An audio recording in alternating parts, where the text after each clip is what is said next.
Setelah berlangsung hampir 4 tahun, perang antara Rusia dan Ukraina kini mendekati titik terang perdamaian. Kabar ini disampaikan langsung oleh Presiden Amerika Serikat Donald Trump. Dalam wawancaranya dengan media, Trump mengungkapkan bahwa ia dan Vladimir Putin telah berdiskusi mengenai upaya perdamaian untuk menghentikan peperangan. Lalu seperti apa sebenarnya alur kesepakatan negosiasi antara Presiden Trump dan Presiden Putin dalam menghentikan perang antara Rusia dan Ukraina? Melihat begitu banyak kerugian dan korban jiwa yang telah terjadi selama perang ini, Presiden Rusia Vladimir Putin dan Presiden terpilih Amerika Serikat Donald Trump sepakat bahwa perang ini sudah cukup. Keduanya pun mulai bernegosiasi untuk mencapai kesepakatan damai. Hubungan baik antara keduanya mulai terlihat melalui pertukaran tahanan yang baru-baru ini terjadi antara Amerika Serikat dan Rusia. Hubungan diplomatik yang perlahan mencair antara Moskow dan Washington membuat kedua pihak akhirnya bersepakat untuk memulangkan warga negara mereka yang ditahan. Selain pertukaran tahanan, upaya perubahan kebijakan juga dilakukan.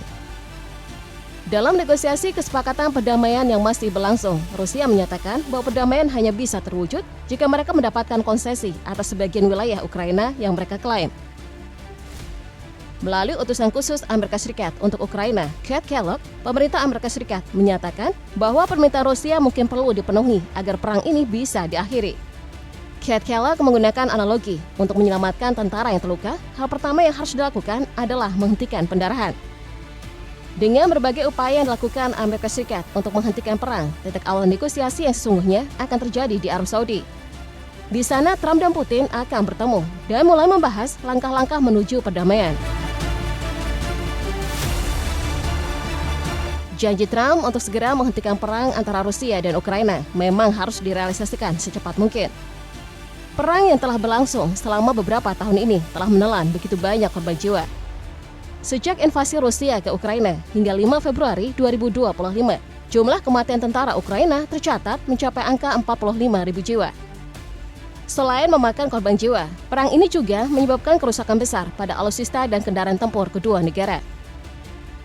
Misalnya untuk pihak Rusia, per Februari 2025, sebanyak 369 pesawat dan 331 helikopter mereka berhasil ditembak jatuh. Tidak hanya itu, Rusia juga mengalami kerugian tempur yang signifikan, yang menghabiskan lebih dari 3.000 rudal jelajah dan lebih dari 23.000 UAV, pesawat tanpa awak.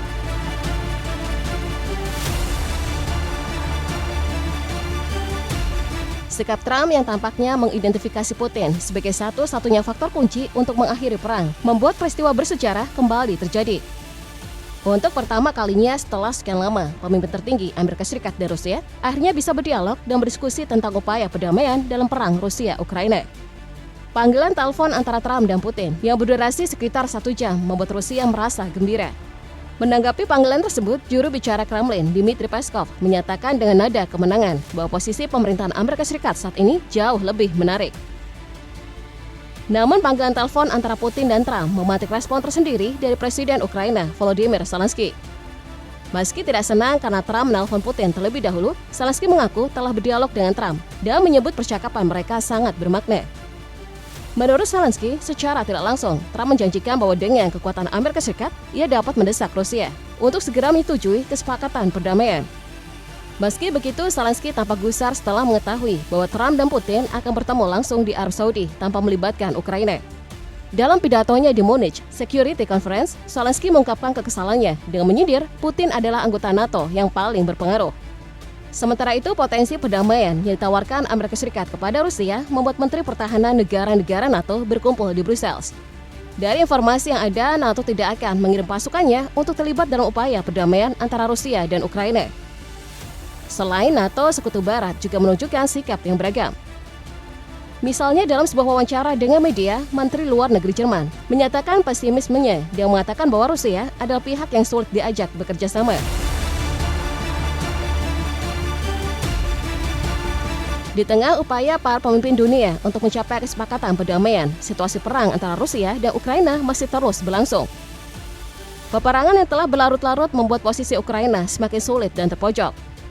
Saat ini sekitar 20% wilayah Ukraina telah sepenuhnya dikendalikan oleh Rusia. Dan angka ini kemungkinan besar akan terus bertambah, seiring dengan serangan Rusia yang terus mendorong masuk ke dalam perbatasan Ukraina.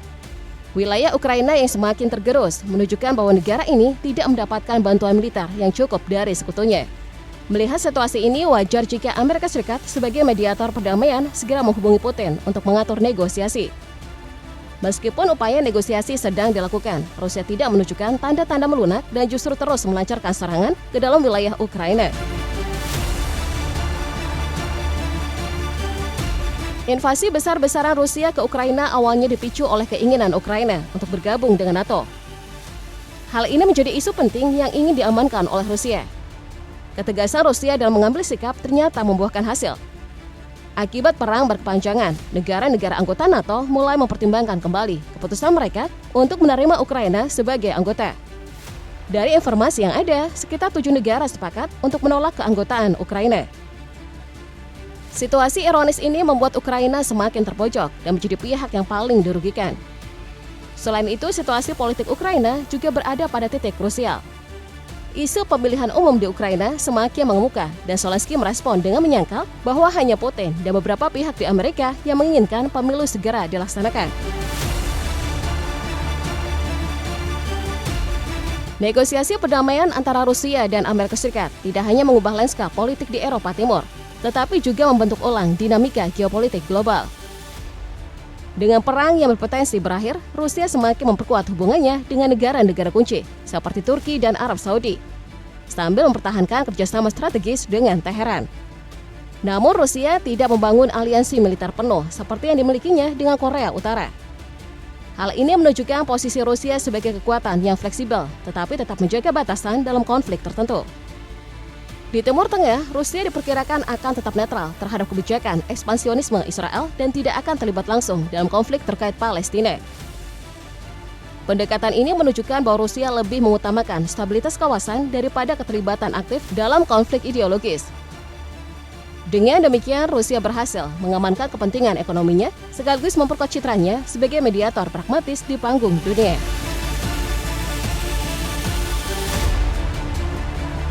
Meskipun negosiasi kesepakatan damai ini dianggap sebagai langkah paling tepat untuk mempertahankan stabilitas global, tantangan menuju perdamaian tetap berat. Misalnya, di tengah upaya perdamaian, sebuah drone dilaporkan menyerang dan meledak di pembangkit listrik tenaga nuklir Chernobyl, Ukraina. Spekulasi menyebutkan bahwa serangan ini mungkin merupakan upaya sabotase dari pihak tak bertanggung jawab untuk menggagalkan kesepakatan damai. Selain itu, situasi perang sulit dihentikan karena sikap Ukraina yang masih bimbang mengenai konsesi wilayah yang menjadi syarat perdamaian Rusia. Kebimbangan ini yang bisa berujung pada penolakan menjadi salah satu tantangan terbesar dalam upaya perdamaian. Tantangan lain datang dari spekulasi politik. Ada kemungkinan bahwa Amerika Serikat ingin mendesak Rusia untuk menghentikan aliansi mereka dengan China, Iran, dan Korea Utara sebagai imbalan atas dukungan Amerika Serikat terhadap syarat konsesi wilayah Ukraina yang diajukan Rusia.